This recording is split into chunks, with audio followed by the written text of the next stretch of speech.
முன்னாள் முதலமைச்சர் எதுவுமே புரியாம பேசுறாங்க அப்படிங்கிறது ஆச்சரியம் மட்டுமல்ல, வருத்தம் மட்டுமல்ல, நகைச்சுவை. ஒரு பார்டர் ஸ்டேட்டில் அவங்க ட்ரக்ஸை பிடிச்சா அது சாதனை. ஒரு பார்டர் ஸ்டேட்டுக்குள்ள தான் ட்ரக்ஸ் உள்ள வரும்.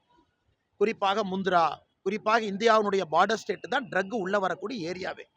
அதனால தான் 2வது பிப்ரவரி மாதம் கடைசி வாரத்தில் பார்த்தீங்கன்னா, போர்பந்தர்லேருந்து 60 கிலோமீட்டர் தூரத்தில் ஒரு படகு பிடிச்சாங்க. ஏன்? அந்த படகு ஈரான் சப்பர் போர்ட்லேருந்து வரக்கூடிய படகு. அதில் வரக்கூடிய சரக்கு எங்கே போகணும்? சென்னைக்கு. சென்னையிலிருந்து ஒரு போய் வாங்கணும். அதனால் முந்திரா போர்ட்டில் இதை பிடிச்சிருக்காங்கன்னா அவங்களுக்கு நீங்கள் கைத்தட்டி அவார்டு கொடுங்க. ஒரு பார்டர் ஸ்டேட்டில் ஒரு ட்ரக்ஸை கண்ட்ரோல் பண்ணுறாங்கன்னா அவங்களோட எஃபிஷியன்சி எந்த அளவுக்கு பிடிக்கிறாங்கிறது பொறுத்து தான். இன்னைக்கு அந்த முன்னாள் முதலமைச்சர் புரிந்து கொள்ள வேண்டும். இது போன்ற அரைவேக்காட்டுத்தனமான பதில் சொல்லக்கூடாது. இவங்களாம் முன்னாள் முதலமைச்சராக பொறுப்பில் இருந்திருக்கிறாங்க.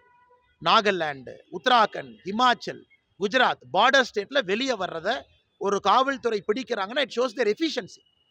தமிழ்நாட்டில் எங்கள் கஞ்சா கல்டிவேட் பண்ணுறோமா? ஏதாச்சும் இங்கே மலைப்பகுதி இருக்கா? இங்கே ஏதாச்சும் வளர்க்குறாங்களா? கஞ்சா செடி பயிரிட்டு இருக்காங்களா? தமிழ்நாடு போன்ற பகுதியில் நம்முடைய குற்றச்சாட்டு ஆளும் கட்சிக்கு இருக்கக்கூடிய தொடர்பு. அயலகணியில் பொறுப்பில் இருக்காங்க. இன்னைக்கு பார்த்தீங்கன்னா பங்காளி கட்சி என்பதை முன்னாள் முதலமைச்சர் அவர்கள் மறுபடியும் ஊர்ஜிதம் செய்கிறாங்க. அவங்க பேச மாட்டாங்க. அதுக்கு பதிலாக இன்னைக்கு முன்னாள் முதலமைச்சர் பதில் சொல்லிட்டு இருக்காரு. ஆனால் திரும்ப நீங்கள் முன்னாள் முதலமைச்சர் கேட்கணும்.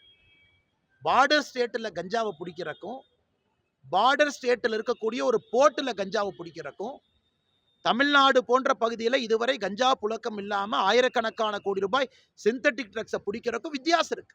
இந்த ஆபரேஷன் யார் பண்றாங்க? மத்திய அரசு தானே பண்றாங்க. இதனை மாநில போலீஸ் முந்தரா போர்ட்டில் போய் பிடிச்சாங்களா?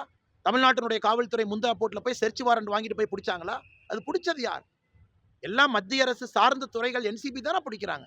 அதனால் முன்னாள் முதலமைச்சர் அவர்கள் யாரை காப்பாற்றுறதுக்கு பிரசிடன்ட் ஸ்டேட்மெண்ட் கொடுத்துட்டு இருக்காரு? நான் பங்காளி கட்சின்னு மறுபடியும் ஊர்ஜிதம் செய்கிறாரா?